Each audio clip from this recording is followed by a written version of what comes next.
राधे राधे दोस्तों, हमारे चैनल में आप सभी का स्वागत है। दोस्तों, क्या आपने कभी सोचा है कि जब आप जीवन की सबसे कठिन परीक्षा से गुजर रहे होते हैं, जब आपको लगता है कि आप बिल्कुल अकेले हैं, तब आपका ईश्वर कहाँ होता है? कल्पना कीजिए उस दृश्य की जब एक स्त्री की लाज भरी सभा में उतारी जा रही थी और उसका सबसे बड़ा रक्षक, उसका सखा, उसका भगवान कहीं नजर नहीं आ रहा था। युद्ध जीतने के बाद जब द्रौपदी ने श्री कृष्ण भगवान से यही सवाल पूछा, हे गोविंद, जब दुशासन मेरा चीरहरण कर रहा था, तब तुम कहाँ थे? तो कृष्ण भगवान के जवाब ने न केवल द्रौपदी बल्कि महाबली पांडव को भी बच्चों की तरह रोने पर मजबूर कर दिया। आखिर क्या था वह जवाब? जानने के लिए इस कहानी को अंत तक सुनिए, क्योंकि यह कहानी नहीं, आपके जीवन का सत्य है। महाभारत का विनाशकारी युद्ध समाप्त हो चुका था। हस्तिनापुर की धरती रक्त से सनी हुई थी और हवा में अभी भी अपनों को खोने का विलाप घुला हुआ था। पांडवों ने धर्म की स्थापना तो कर दी थी, लेकिन उनके हृदय में शांति नहीं थी। विजय का उत्सव भी शोक के काले बादलों से ढका हुआ था। राजमहल की दीवारों से टकराकर लौटती हरदौनी में एक खोखलापन था, एक सूनापन था, जैसे सब कुछ जीत कर भी वे सब कुछ हार गए हो।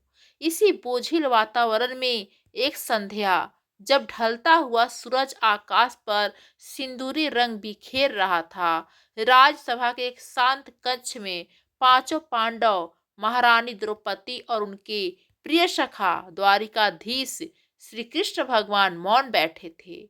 यह मौन किसी भी कोलाहल से अधिक भारी था। यह उन अनकहे प्रश्नों, दबी हुई पीड़ाओं और वर्षों के संताप का मौन था। युधिष्ठिर, जब सम्राट थे, अपनी उंगलियों से राज सिंहासन के हत्थे को सहला रहे थे, मानो उस पर बैठने के अधिकार का बोझ महसूस कर रहे हों।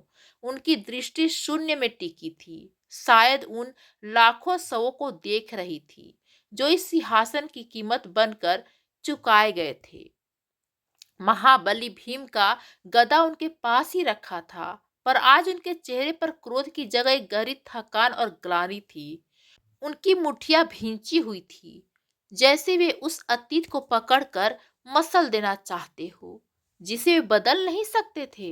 अर्जुन, जिनके गांडीव की टकरार से ब्रह्मांड कांप उठता था, आज अपने धनुष को अलग रखे श्री कृष्ण के शांत चेहरे को निहार रहे थे। उनकी आंखों में एक अजीब सी कसमकस थी। युद्ध में स्वजनों पर बाण चलाने का दर्द अभी भी हरा था। नकुल और सहदेव चुपचाप एक कोने में बैठे थे। उनके युवा चेहरे युद्ध की क्रूरता से परिपक्व हो गए थे, लेकिन इन सब के बीच जो सबसे अधिक अशांत थी, वे थी पांचाली, द्रौपदी, यज्ञ की अग्नि से जन्मी तेज और स्वाभिमान की प्रतिमूर्ति। आज उनकी आंखों में अग्नि नहीं, बल्कि सूखा हुआ समंदर था। वे वर्षों से रोई नहीं थी। शायद उनके आंसू उस दिन ही सूख गए थे जिस दिन भरी सभा में उनका अपमान हुआ था। आज जब सब कुछ शांत था, जब कोई शत्रु नहीं था, तो अतीत का वह घाव रिसने लगा जो किसी भी विजय से भर नहीं सकता था। उन्होंने एक एक कर अपने पतियों को देखा, उन महाबलियों को जो उस दिन सिर झुकाए बैठे थे। फिर उनकी नजर उस खाली सिंहासन पर गई जहां कभी धृतराष्ट्र और दुर्योधन बैठा करते थे, और अंत में उनकी दृष्टि आकर ठहर गई उस शांत, सौम्य और रहस्य में मुस्कान वाले चेहरे पर, जो उनके जीवन का सबसे बड़ा आलंबन था। उनके सखा गोविंद, वर्षों से हृदय में दबा हुआ एक तूफान, एक प्रश्न जो सूल की तरह हर पल चुभता था, सारे बांध तोड़कर बाहर आने को आतुर था।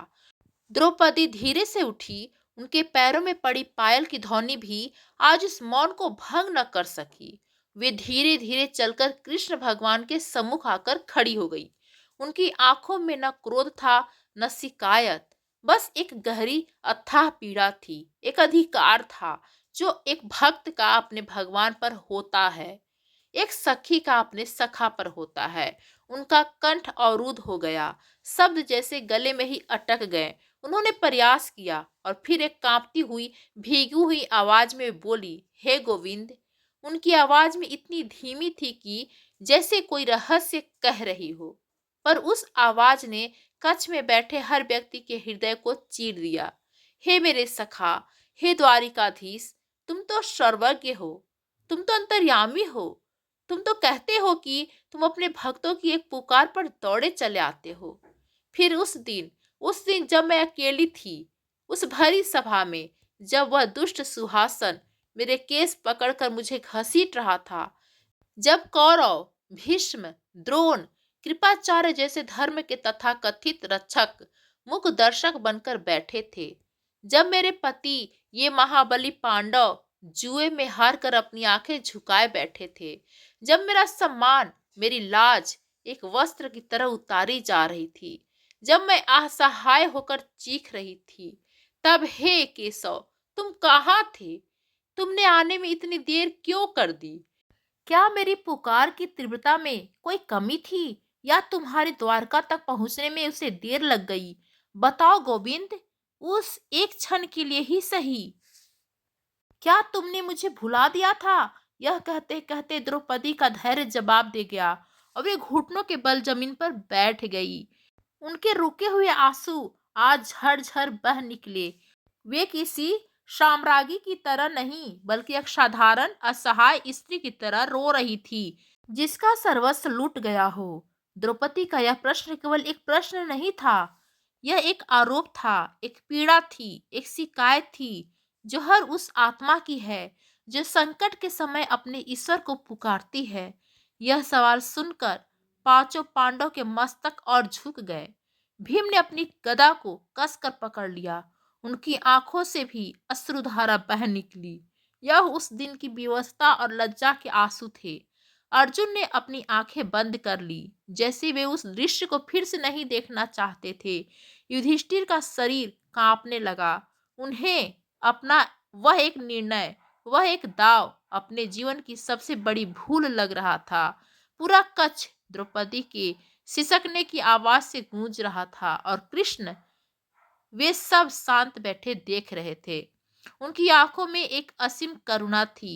वे द्रौपदी को देख रहे थे, मानो कह रहे हो, पूछ लो सखी, आज अपने मन की सारी पीड़ा निकाल दो, क्योंकि जब तक यह प्रश्न तुम्हारे अंदर है, तुम्हें शांति नहीं मिलेगी। दोस्तों, द्रौपदी का यह सवाल सिर्फ उनका नहीं, हम सबका है।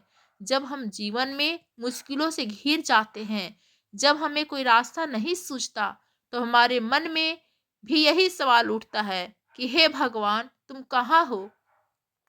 अगर आप इस भावना से जुड़ पा रहे हैं तो इस वीडियो को एक लाइक जरूर करें और कमेंट में जय श्री कृष्ण भगवान जरूर लिखें, ताकि हमें पता चले कि आप भी इस यात्रा में हमारे साथ हैं।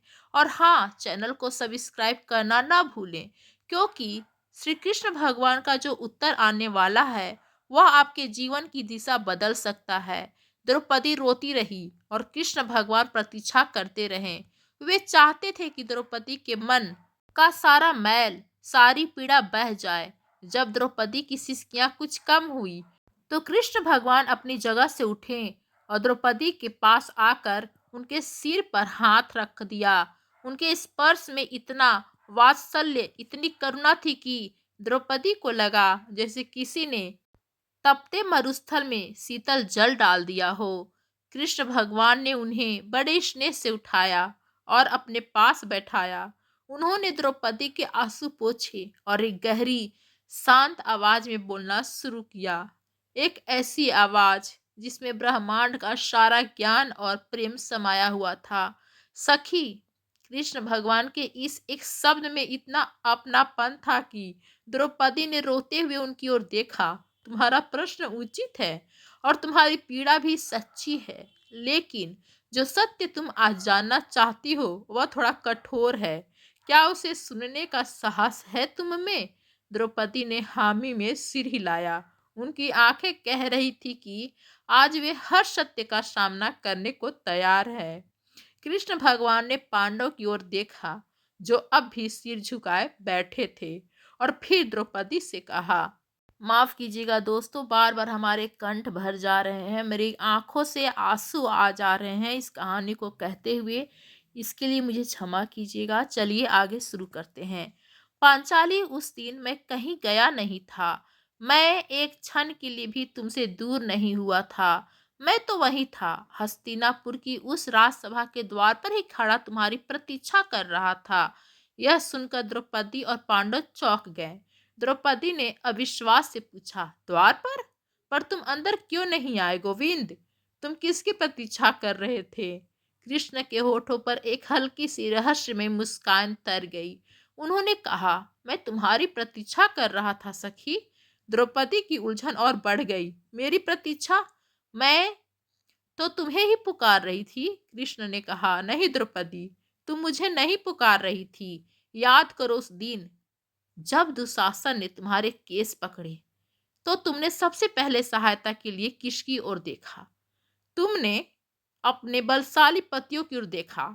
तुम्हें विश्वास था कि भीम अपनी गदा उठाएंगे, अर्जुन अपना गांडी उठाएंगे और इस अन्याय का प्रतिकार करेंगे। तुम्हें अपनी शक्ति से अधिक अपने पतियों की शक्ति पर भरोसा था, है ना? द्रौपदी ने धीरे से सिर हिलाया।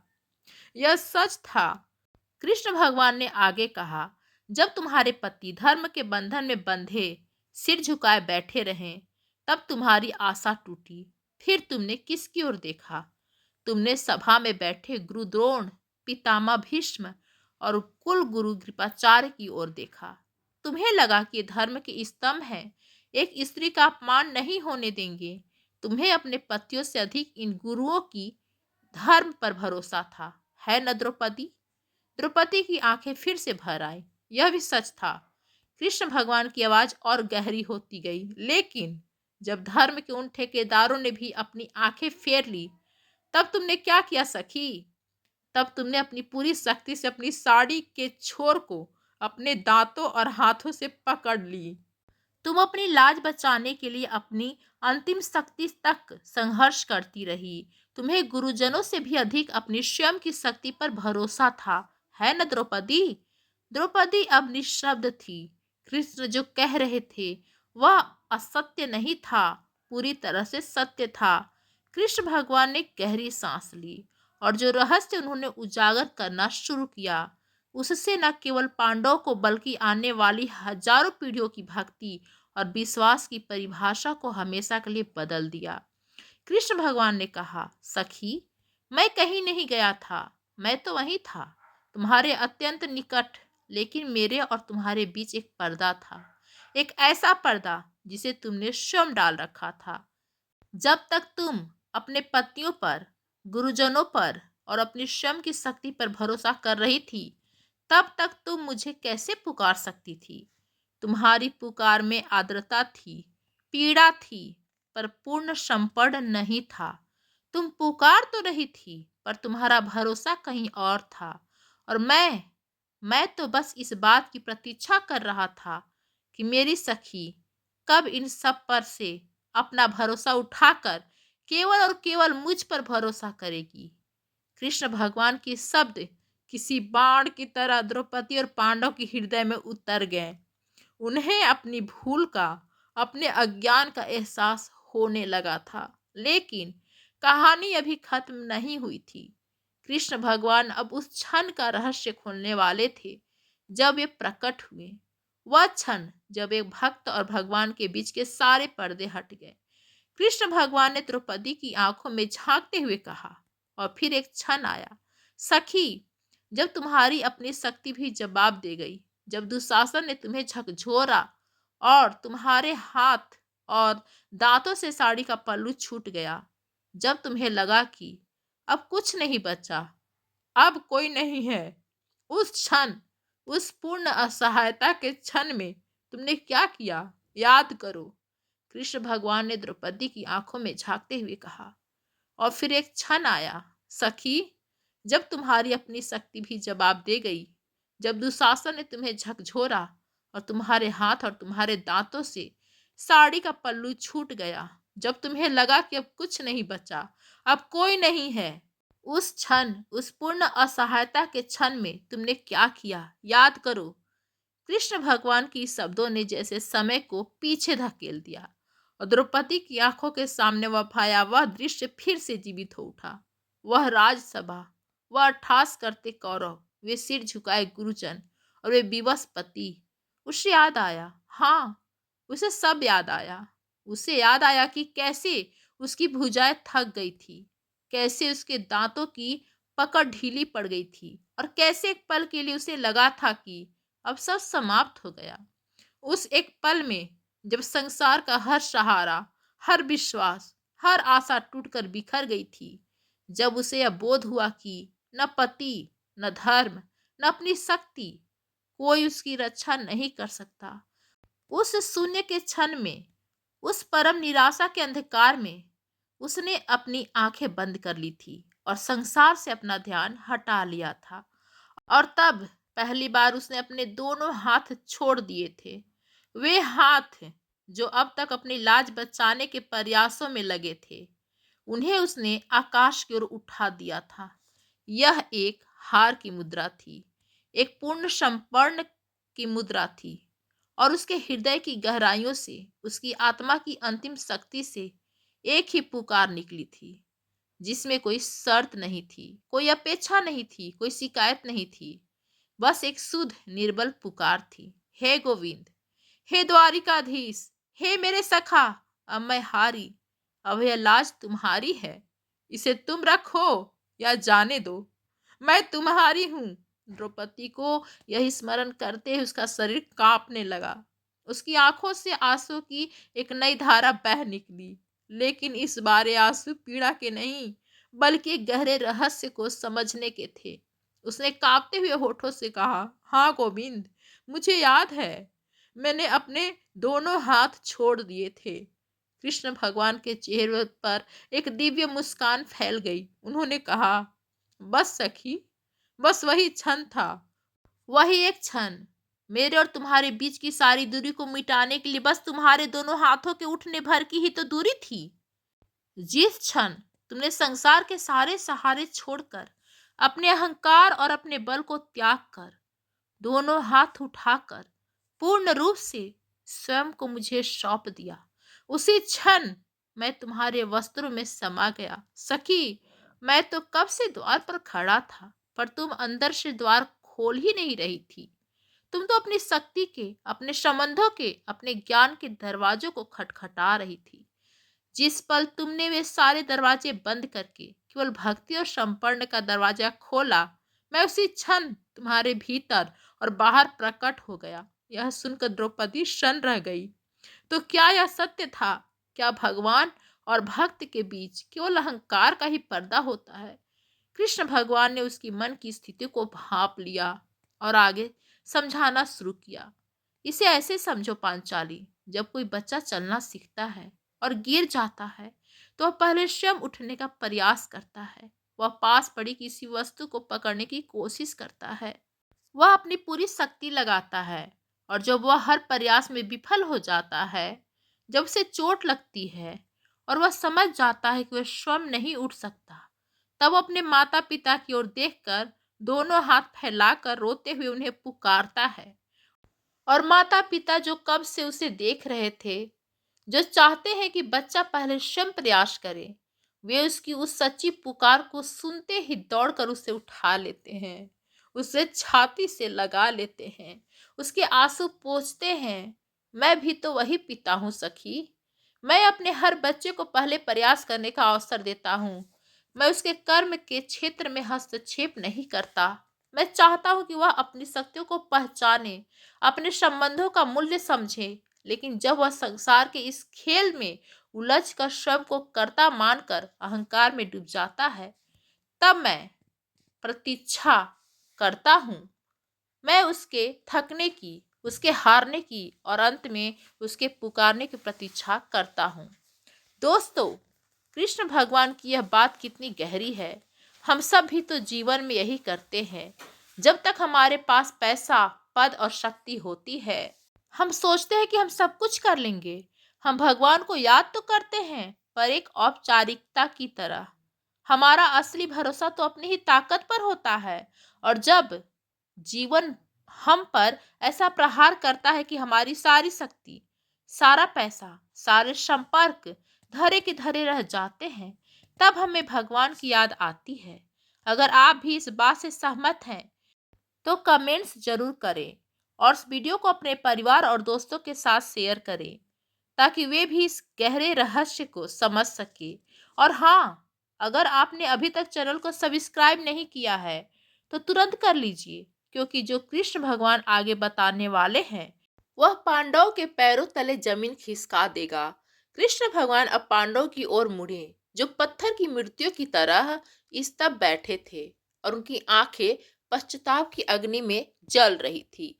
श्री कृष्ण भगवान ने सबसे पहले धर्मराज युधिष्ठिर को संबोधित किया।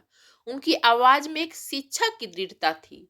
युधिष्ठिर, तुम स्वयं को धर्मराज कहते हो, और इसमें कोई संदेह नहीं है कि तुम धर्म के ज्ञाता हो। लेकिन उस दिन तुमने धर्म के अक्षरों को तो पकड़ लिया, पर उसकी आत्मा को छोड़ दिया। तुमने जुए के खेल के नियम का पालन करने को ही अपना परम धर्म मान लिया। तुमने वचन का मान रखने को ही सबसे बड़ा कर्तव्य समझ लिया। लेकिन तुम भूल गए कि जिस नियम से किसी अबला का, अपनी पत्नी का, अपनी कुलवधू का अपमान होता हो, वह नियम धर्म नहीं, अधर्म का मार्ग बन जाता है। तुमने उस सभा में शकुनी के पासे देखे, दुर्योधन का छल देखा, अपने भाइयों की व्यवस्था देखी, लेकिन एक बार भी आंखें बंद करके अपने इस सखा को याद नहीं किया। तुमने यह नहीं पुकारा कि हे गोविंद, मैं धर्म संकट में हूँ, मुझे मार्ग दिखाओ। यदि तुम खेल शुरू होने से पहले ही मुझे पुकार लेते, तो शायद उस खेल का आरंभ ही न होता। या यदि खेल के बीच में ही तुम मुझे अपने तथाकथित धर्म के अहंकार को त्याग कर मेरे शरण में आ जाते, तो उस सभा का दृश्य ही कुछ और होता। तुम्हारा भरोसा अपने धर्म के ज्ञान पर था, मुझ पर नहीं। युधिष्ठिर यह सुनकर और अधिक सिकुड़ गए। उनके आंसू उनकी गोद में गिर रहे थे। उन्हें आज समझ आया कि धर्म का सच्चा अर्थ नियमों का अंधानुकरण नहीं, बल्कि विवेक और शरणागति है। फिर कृष्ण भगवान की दृष्टि महाबली भीम पर पड़ी। और भीम, तुम्हारा भरोसा अपनी इन भुजाओं पर था। तुम्हें लगता था कि तुम्हारी गदा में ब्रह्मांड की ध्वस्त करने की शक्ति है, और यह सत्य भी है। लेकिन तुम अपनी उस शक्ति के अहंकार में इतने डूबे थे कि तुम यह भी भूल गए कि यह शक्ति भी मेरी ही दी हुई है। तुम बार बार अपने बड़े भाई के वचन की ओर देख रहे थे। तुम क्रोध से जल रहे थे, पर तुम उस क्रोध को, उस शक्ति को मुझे समर्पित नहीं कर पाए। यदि तुम उसी क्षण अपनी गदा को एक ओर रख कर असहाय होकर मुझे पुकारते कि हे माधव, मेरी भुजाओं की शक्ति आज धर्म से बंधी है, अब आप ही मेरी शक्ति बनो, तो क्या मैं तुम्हारी गदा से भी अधिक शक्तिशाली बनकर वहां प्रकट नहीं होता? पर तुम तो अपनी शक्ति के छूटने की प्रतीक्षा करते रहे, और वह अवसर कभी आया ही नहीं। भीम की आंखों के सामने वह दृश्य घूम गया। कैसे वे क्रोध से कांप रहे थे, पर कुछ कर नहीं पा रहे थे। उन्हें आज अपनी विवशता का कारण समझ आया। उनकी विवशता युधिष्ठिर का वचन नहीं, बल्कि उनका अपना अहंकार था। अब बारी थी अर्जुन की। कृष्ण के प्रिय सखा कृष्ण भगवान अर्जुन की ओर मुड़े, और उनके स्वर में एक अद्भुत कोमलता आ गई। पार्थ, मेरे प्रिय सखा, तुम तो मेरे सबसे निकट थे। तुमने तो मेरे विराट रूप के दर्शन भी किए थे। तुम तो जानते थे कि मैं कौन हूँ। फिर भी उस दिन तुम भी चूक गए। तुम्हारा भरोसा अपने गांडीव पर था, अपने दिव्य शास्त्रों की विद्या पर था, और सबसे अधिक हमारे मैत्री संबंध पर था। तुम्हें लगा कि तुम्हारा मित्र कृष्ण तुम्हारे साथ अन्याय कैसे होने दे सकता है। वह अवश्य आएगा, लेकिन सखा, तुमने मुझे मित्र के रूप में तो देखा, पर तुमने मुझे अपना स्वामी, अपना एकमात्र रक्षक, अपना सर्वस्व मानकर उस क्षण पुकारा नहीं। मित्रता में एक समानता का भाव होता है, एक अधिकार होता है, लेकिन भक्ति में एक समर्पण का भाव होता है। उस दिन तुम्हें एक भक्त की तरह पुकारना था, एक शिष्य की तरह पुकारना था। तुम्हें कहना था, हे जगन्नाथ, मैं आपका सखा अर्जुन आज विवश हूँ। मेरी सारी विद्या, सारा शौर्य आज व्यर्थ है। अब आप ही इस धर्म की और द्रौपदी की लाज रखो। यदि तुम यह कह देते तो क्या मुझे आने में एक पल की भी देर लगती?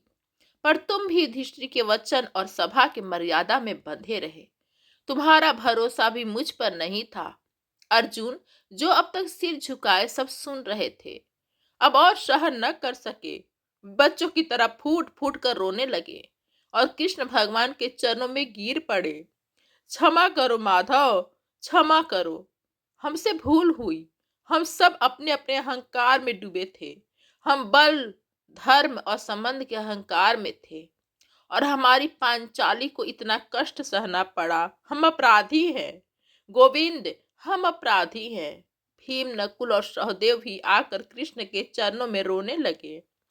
उस दिन हस्तिनापुर का वह कच्छ कुरुक्षेत्र के मैदान से भी बड़ा रण क्षेत्र बन गया था, जहां पांडव अपने ही अहंकार से युद्ध कर रहे थे और पश्चाताप के आंसू से उसे पराजित कर रहे थे।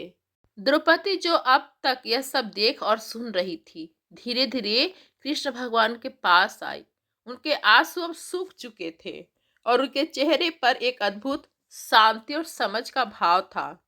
उन्होंने कृष्ण के चरणों को पकड़ लिया और कहा, हे गोविंद, आज आपने मेरी आंखों से पीड़ा का नहीं, अज्ञान का पर्दा हटा दिया। उस दिन मेरा जो चिरहरण हुआ था, वह मेरे ही अविश्वास और अहंकार का परिणाम था।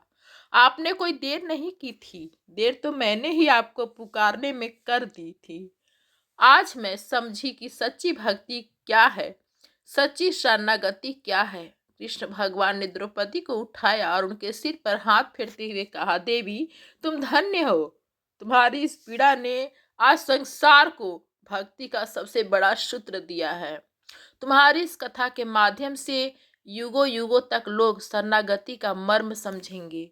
वे जानेंगे कि जब तक व्यक्ति में और मेरा में जीत है, तब तक वह दुखी रहता है, और जिस क्षण वह तुम और तुम्हारा कहना सीख जाता है, उसी क्षण उसका सारा भार मैं उठा लेता हूँ।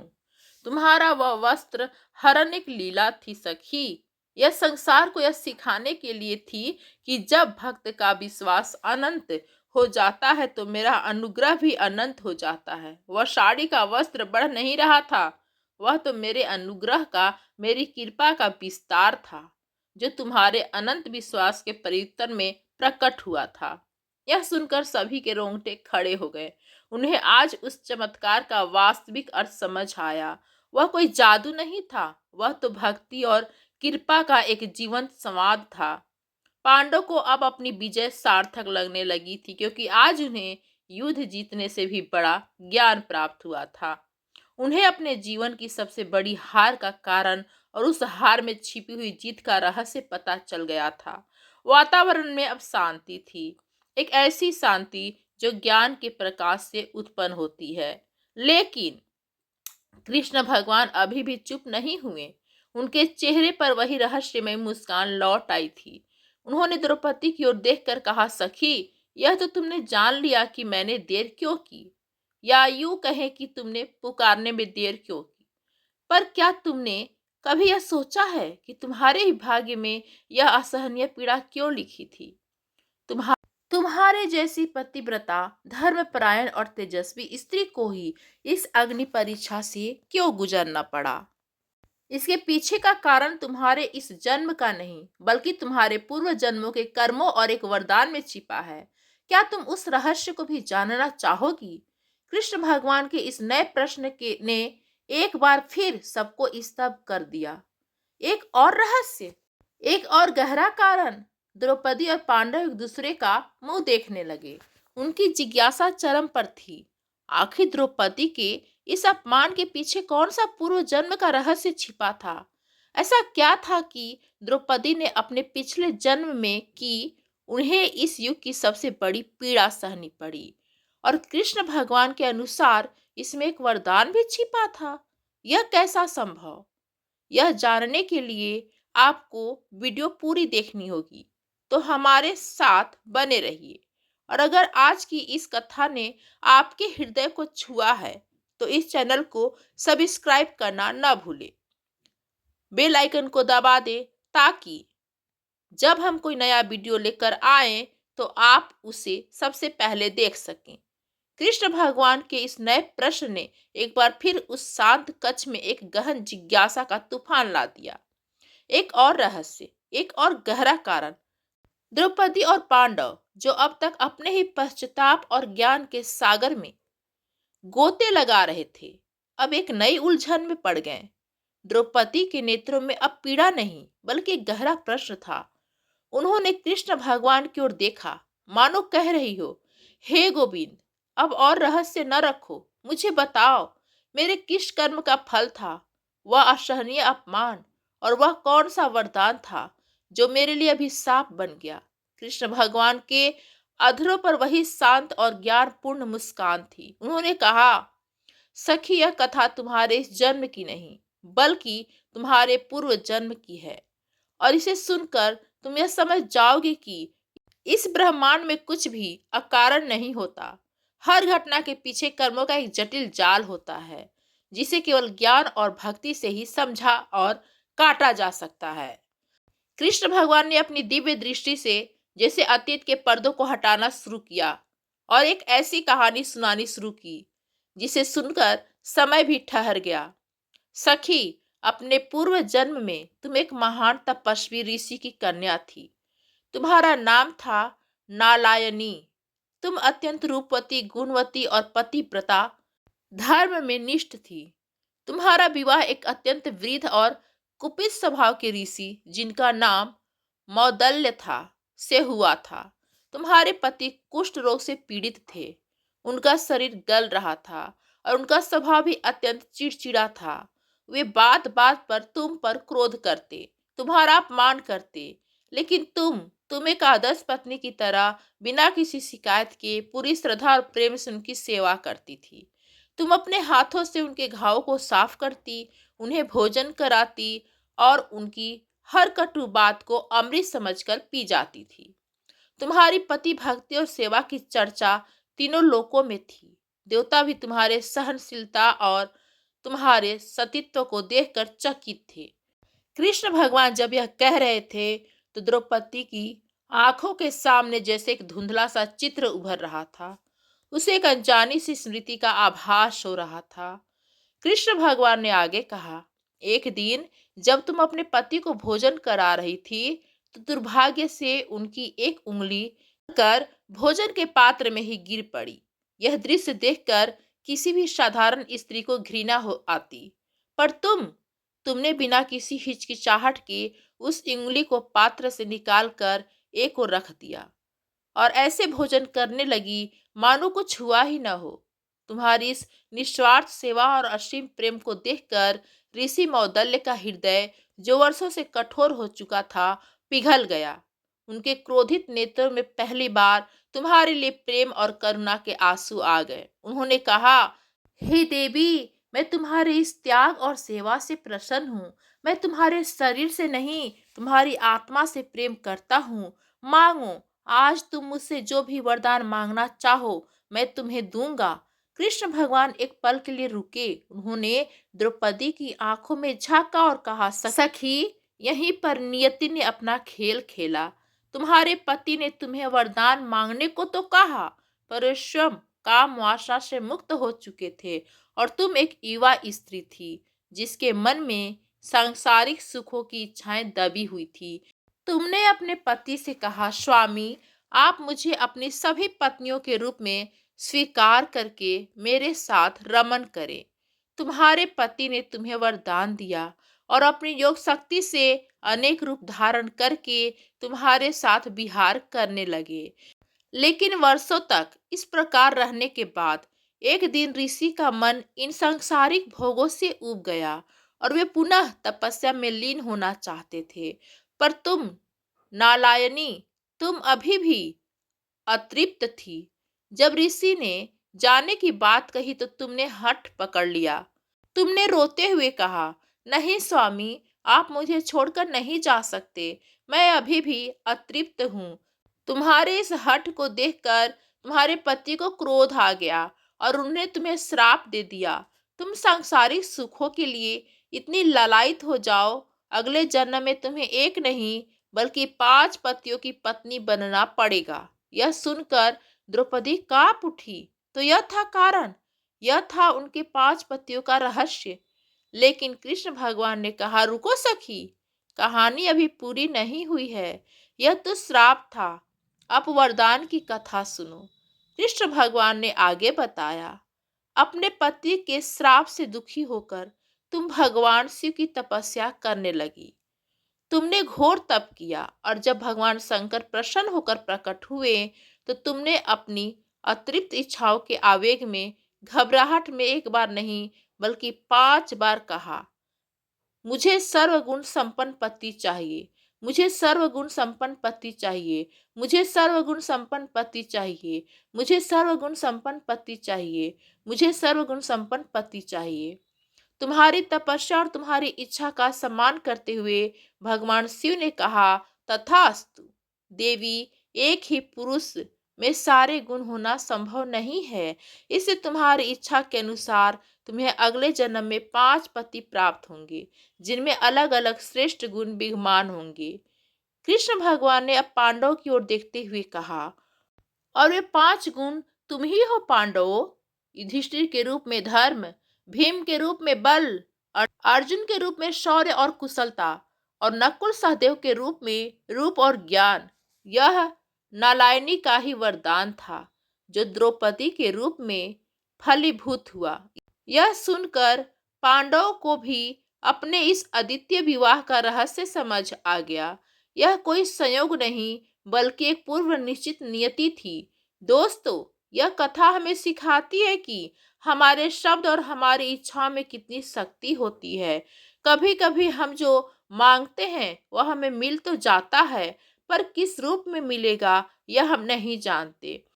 इसलिए अपनी प्रार्थनाओं में हमेशा सावधान रहना चाहिए। अगर आप इस गहरे रहस्य से सहमत हैं तो इस वीडियो को एक लाइक कर दें और कमेंट में ओम नमः शिवाय लिखें, क्योंकि यह भगवान शिव का ही वरदान था जिसने इस पूरी लीला की नींव रखी। और हाँ, कहानी का सबसे बड़ा रहस्य, चीरहरण का रहस्य अब खुलने वाला है, तो कहीं जाइएगा नहीं और चैनल को सब्सक्राइब जरूर कर लीजिएगा। चलिए दोस्तों, द्रौपदी अब शांत थी। उन्हें अपने 5 पतियों का कारण तो मिल गया था, पर उनके मन में अभी भी वह एक कांटा चुभ रहा था। किंतु गोविंद, मेरे अपमान का क्या, मेरे चीरहरण का क्या कारण था? मैंने ऐसा कौन सा पाप किया था कि मुझे भरी सभा में वह लज्जा सहनी पड़ी? कृष्ण भगवान अब गंभीर हो गए। उन्होंने कहा, सखी, उसका कारण भी तुम्हारे उसी जन्म के एक छोटे से कर्म में छिपा है। एक बार जब तुम अपनी सखियों के साथ गंगा में स्नान कर रही थी तो तुमने देखा कि किनारे पर एक तपस्वी ऋषि अपनी आंखें बंद करके ध्यान में मग्न थे। तभी हवा का एक तेज झोंका आया और उस ऋषि का एकमात्र वस्त्र जो उन्होंने कमर में लपेट रखा था उड़कर दूर जा गिरा।